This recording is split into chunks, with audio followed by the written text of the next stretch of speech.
warm good evening to everyone present here. My name is Suchetha Sankar, and I like to introduce myself as someone who walked into the Center for Cultural Studies with a synopsis on J.M. Coetzee and walked out 5 years later with a doctoral dissertation on women's travel writings in Kerala, 1925 to 2015. My doctoral research focuses on gender and its formations in intersection with mobility and travel writing and the genre of travel writing and alternative modernities and cosmopolitanisms in Kerala. I currently serve as a guest faculty in English at the Capital Center, Central University of Kerala. Let me begin my response by thanking Professor Gurukkal for the great generosity he has shown in sharing his time and knowledge with us for this webinar, and for this nuanced discussion on a question that animates literary studies, humanities, and social studies alike, which is, what is it that we do when we do cultural studies? What exactly are we doing with theory? What exactly are we doing with research? And as someone who's been trying over and over to articulate this query in teaching, in classes, in writing, and in research, let me also try and begin there. As Sir pointed out, cultural studies investigates culture in thought, practice, meaning, as manifestation, as text. And this really implies a process of interrogating textures of the everyday that surround us, that work through and around us. And this means that, in a sense, the practitioner of cultural studies is basically interrogating the very ground on which we exercise whatever power is available to us. And this is the ground upon which we construct the meanings that help our protean subjectivities. Which is to also say, to borrow terminologies from Anne Gray, the cultural studies researcher can no longer be called a disinterested knower,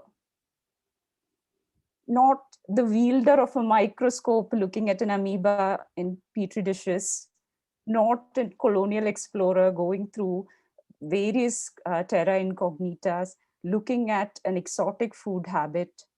The cultural studies practitioner, by virtue or the vice of having to reflect on the very forces that shape the networks of identity and experience, are reflexive agents of knowledge. And it is in this sense that the mobilities and agencies open to, or those that are opened out by cultural studies researchers, become political, and they demand intense personal ethical responsibilities. Now, as a young cultural studies research scholar, when I was stepping into my doctoral work in 2014, this was a hard and layered lesson to learn. To gaze at Keralam as a site of knowledges was also, in a way, to turn the spotlight on what it means for someone like me, an able-bodied, cisgendered individual, privileged socially and economically, yet heavily inflected by gender, to speak about culture, about the very idea of culture. Now, as when I began my research, I started to draw on the history, on the intertwined history and mobility of, history and politics of gender and mobility in the state of Kerala. I found myself foregrounding the traveling bodies and the travel texts and the mobility practices of women. And in doing so, I found myself archiving the trajectories and antipathies that would inform my own travels, my own performances of mobility and agency in the spaces in which I live. which, for instance, having historicized women's access to public spaces in Kerala, or having read those travel narratives, it was impossible not to contest essentialist conceptions of gender. It became vital to look at how all these ideologies tie an ideal femininity to sessility, to domesticity. It became visible in a network that connects mobility, gender, and travel in Kerala. Or, for instance, reading K.C. Narayanan Nambiyar's travel poem, Madrasi Yatra, in which he compares a oncoming steam engine to a savage demoness, it became imperative to address cultural anxieties around women who practice mobility. A complex that echoed more and more as we saw the Shabarimala crisis, for instance. And also, it was within this circuit where you see a dearth of subaltern and queer voices in women's travel writings in Malayalam.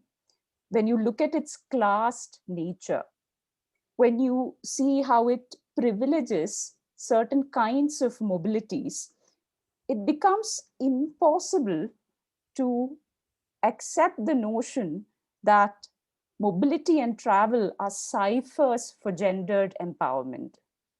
You see through, once you grapple with these questions, it became almost a process of re-envisioning the structures of certainty and the places of permanence from which me, like everyone else, from where we mobilize our research. I found myself, in fact, going back to these categories of analysis that I took up for my research: travel, gender, mobility, and textuality. In fact, in trying to decipher them, what had happened, I found, was that they had unsettled the meanings and frameworks of culture to which I had access. I found, rather, going back to my Stuart Hall and finding that culture denoted a space of give and take where intended meanings could be short circuited. I found going back to the idea of culture as a space of consent and resistance. And it is through these sites of conflict that I could find culture being pluralized, being held to new directions. So, in a sense, I would submit that the labor of research in CS, to a great extent, is in grappling with these conflicts that spread across the cartography of Kerala, particularly across our own terrains as researchers. And in this sense, striving to make an intelligible cultural landscape or an intelligible landscape for research, as Sir had pointed out earlier. And of course, once we start researching, we are also anchored in certain canons. We're anchored in the canon of high culture, of what is popular, of disciplinary axiomatics, of certain centralized theories. And cultural studies, very pertinently and very uncomfortably, I must add, blurs the boundaries that sustains these canons and their values. For instance, we know of the way in which within our own departments and institutions of research, we know of the experiences and anxieties of having to be disciplined, and of bringing, and of this burden almost of bringing the study of the cultural into the folds of an academia, of a properly defined subject area. For instance, how would a study on the fetishization of female chastity in the novels of C.V. Raman Pillai communicate to a department whose core papers constitute of Othello, Pamela, and Tess of the D'Urbervilles? Could we, for instance, How could research on travel writings of women in Kerala invoke a different sort of investigation into race mobilities in an anthropology department in Brandeis University, USA? And as somebody who is trying again and again to talk about cultural studies, I find that it is in these interstices, in these spaces, in these liminalities between disciplines that cultural studies does its work. It is in the reframing of the question of what is knowable, of the relationship between the knower and the knowable, and in how we find out these relationships that I find cultural studies to become extremely significant. Getting or coming into English department, I would never have thought it possible to work on women's travel writings in Malayalam. Or many of my co-researchers would never have thought it possible to take a magazine cover from the 1920s and use it as a central point in their research. This cutting across from space, time, and disciplines is what makes cultural studies potent in our political and cultural scenarios today. It redefines the role of discipline in an era when projects of power are reconstituting apparatuses of control and engendering new complicities in academic spaces. We are at a point of time when we have to, for different governing agencies, list out possible outputs of a course. We are at a point of time when we have to tell an higher authority what or how these courses will shape its subjects, its children, its students.